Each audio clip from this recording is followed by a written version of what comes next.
So, to any mom that been following my daughter Ocean Daydream, her polycythemia journey, and everything she's been going through with these doctors, I've been explaining that we can't really find her a doctor that cares. And statistically speaking, in a lot of hospitals, I've also brought up that Black moms, we really do have to advocate a lot more for our babies. They really don't take us as serious, and it's not a okay thing.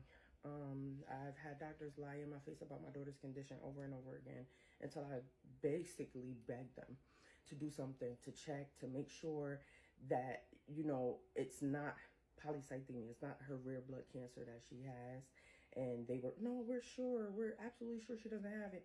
And I'm like, test her for a month straight. Test her. And it's been 7 months since we started our journey. We've been through 4 different doctors so far. And this video is going to give you a little taste of how I have to go back and forth, advocate, you know, and try to make them see as much as possible that her life means something, that she is important. And it's a problem that I have to do it this way because they should just take her serious anyway. But advocating for your child, especially being a Black mom in America, is a real thing. And then you are all set to go. You can fill this out. This just helps me to have it documented. And then I will see you in a month's time. All right. And I know, like, I just, for her symptoms, though, like, I could send you another thing, but can you try to, like, help somehow? I want to see, I really want to see what the Because I just don't want to feel like you're ignoring it. That's it. And because it's her symptoms. Like, even if they see her levels, if I'm at home with her and I see her having all these symptoms and I tell you, I don't want you to be like, well, I'm not worried about that. And that's kind of what I felt like you just did. Yeah, no, but remember, I've seen this improvement, right? No, I know, but I see the improvements and I see the bad times at home. So I can't just go with the improvements with you and be like, I'm okay with you just discussing the improvements. We gotta discuss the bad stuff too about her. True, but globally, she is so astronomically, and I know I hear what you're saying, and I don't want to say that I want to reassure you and not pay attention to No, it. you can't reassure me. That's the problem. I get to see trends. Yeah. And her trend is brilliant today. Except for, we don't know what her trend is because we didn't do her blood work for 2 months. Oh, no, I'm not even talking okay. No, I'm telling you, but the doctors look at her whole symptoms. The blood work is one thing of it. But with her symptoms. Looking at her as a whole. Just for 20 or 30 minutes does not count.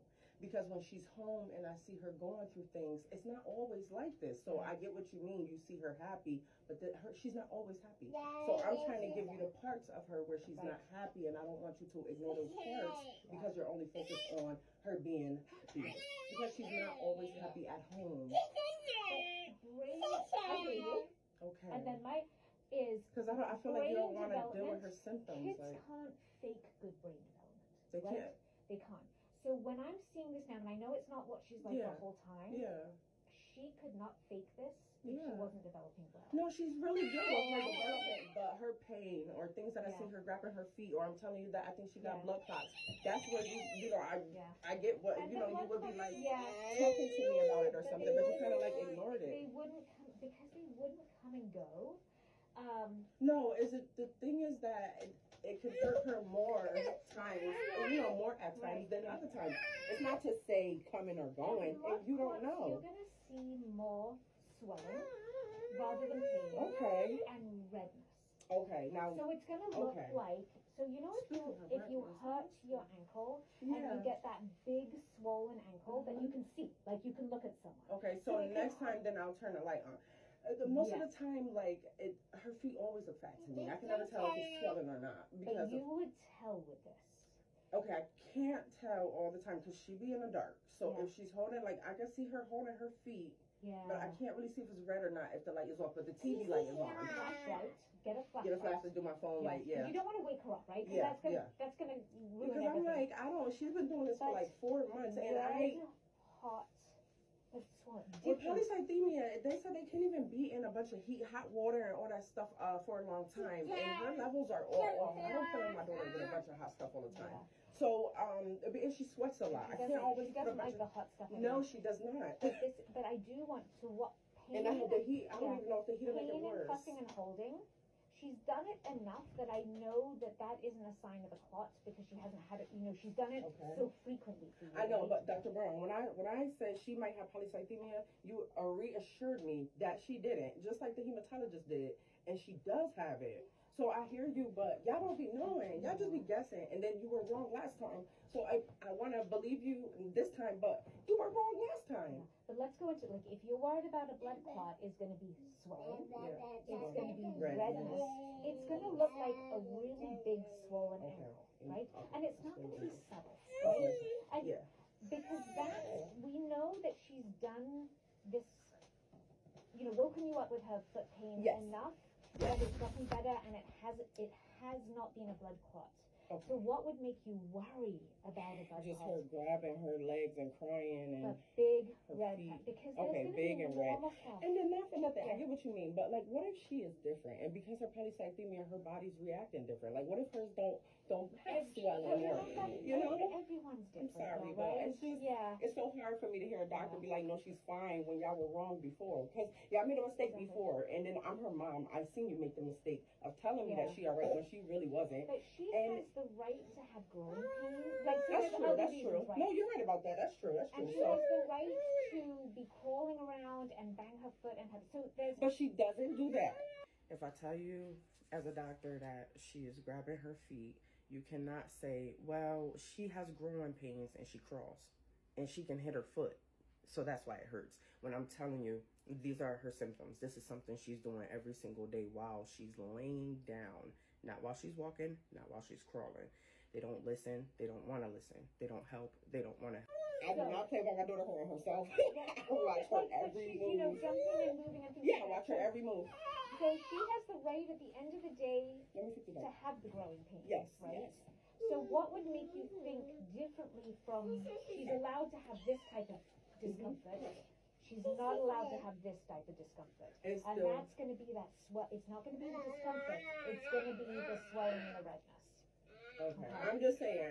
I'll bring it up to them. It's just I will bring it up to the hematologist because I can't just take your word for it. I took your word for her not having polycythemia, and then she ended up having it. But that's your job is to go ask her. Yeah, advocate for her because I can't listen to a doctor tell me that. No, she's fine. I totally got that.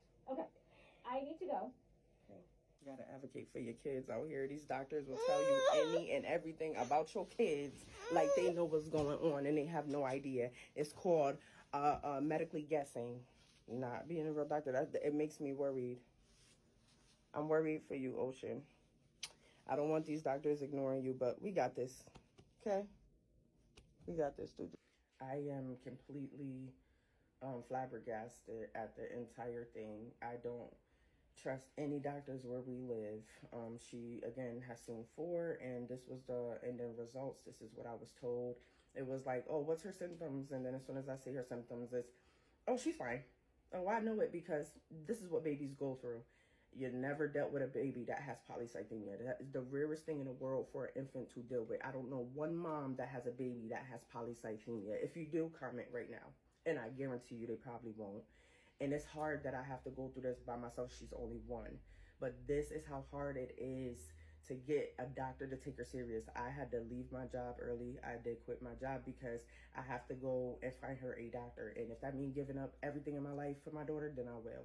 That's why her GoFundMe is there. I don't work anymore. I'm bringing her to hospitals to see what we can get done.